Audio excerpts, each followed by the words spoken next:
If you're moving to Northeast Florida, chances are you've already felt the tension between St. Johns County and Jacksonville. You've probably got 20 browser tabs open.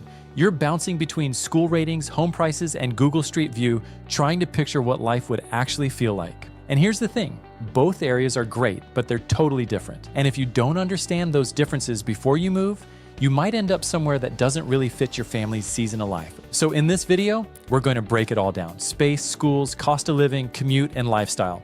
And by the end, you're going to feel like you've actually been here, like you've walked the neighborhoods, like you know the lay of the land, and most importantly, you'll be able to picture what life could actually look like for your family in each area. Now, real quick, if we haven't met, my name's Joshrogers. I've been a real estate agent here for the past 15 years, and I lead the F3 home team. We've helped hundreds of families move to Northeast Florida, and the number one thing we focus on is helping them find the right home for their family's needs.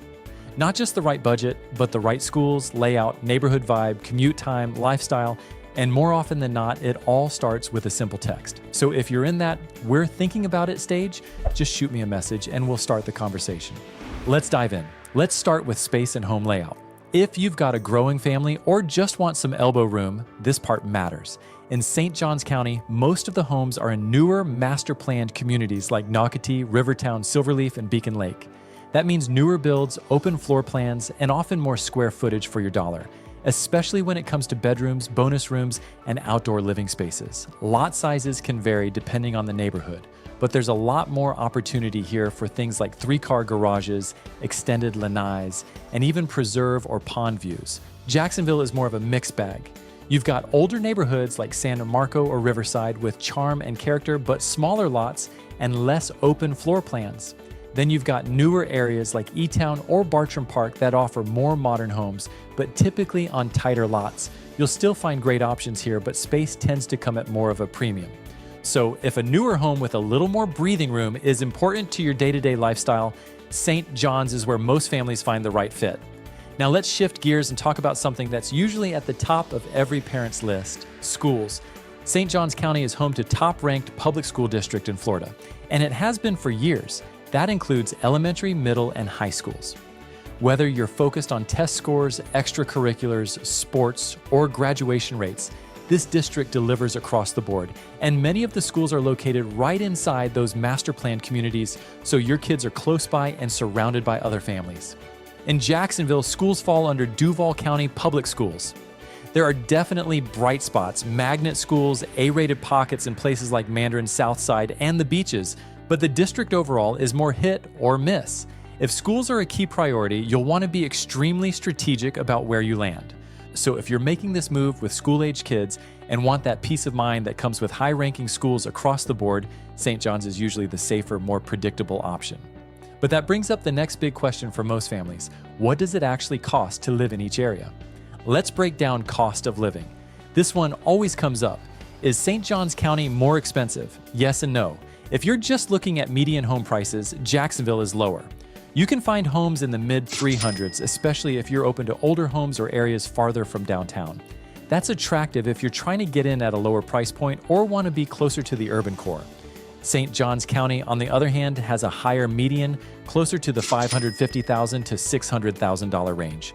But you're usually getting newer construction, better schools, and master-planned amenities, so it's less about upfront price and more about long-term value and quality of life. Things like HOA fees, CDDs, and even property taxes can vary depending on the specific neighborhood, so it's worth digging into the details with someone who knows the ins and outs of both counties.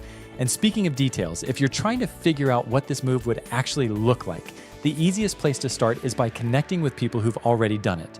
I currently run a private Facebook group called Moving to St. Johns County, and it's full of people who either already live here or are right in the middle of planning their move. It's a great space to ask questions, hear honest feedback from current residents, and get a feel for what life is really like here day to day. Whether you're just starting your research or already house hunting, the group is a huge help. I'll drop the link below so you can request to join.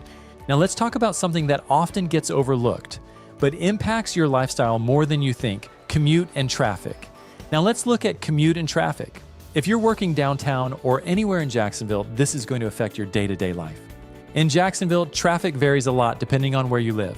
The Beltway 295 helps, but key areas like the Buckman Bridge and Southside during rush hour can get slow fast. If you live near where you work, it's manageable. But if you're commuting across town, expect 30 to 45 minutes or more. In St. Johns County, a lot of people commute north into Jacksonville. From areas like Nocatee or Silverleaf, getting to downtown or the south side will also run you around 35 to 50 minutes during peak times. The good news is you're usually leaving from neighborhoods that are quiet, peaceful, and community-driven. So even if the commute's a bit longer, the payoff is how you feel once you get home. And that brings us to lifestyle. What does the day-to-day actually look like in each area?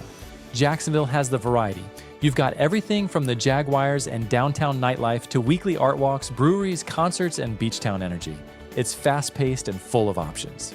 If you want to be near the action, this is your spot. St. Johns County, on the other hand, is more laid back. Think splash parks, food truck nights, golf cart communities, miles of trails, and school events that feel like block parties. The master plan neighborhoods are designed to foster connection. If you want a place where your kids can ride bikes to a friend's house and neighbors become friends, that's the vibe here. So in the end, it's less about which one is better and more about which one feels more like you. And so if you're seriously considering making the move and want someone local who knows both areas inside and out, who can help you find a home that fits your family's lifestyle, your pace, and your long-term vision, shoot me a text. I'd love to hear more about what you're looking for and help you find the right fit. Thanks so much for watching, and I'll see you in the next one.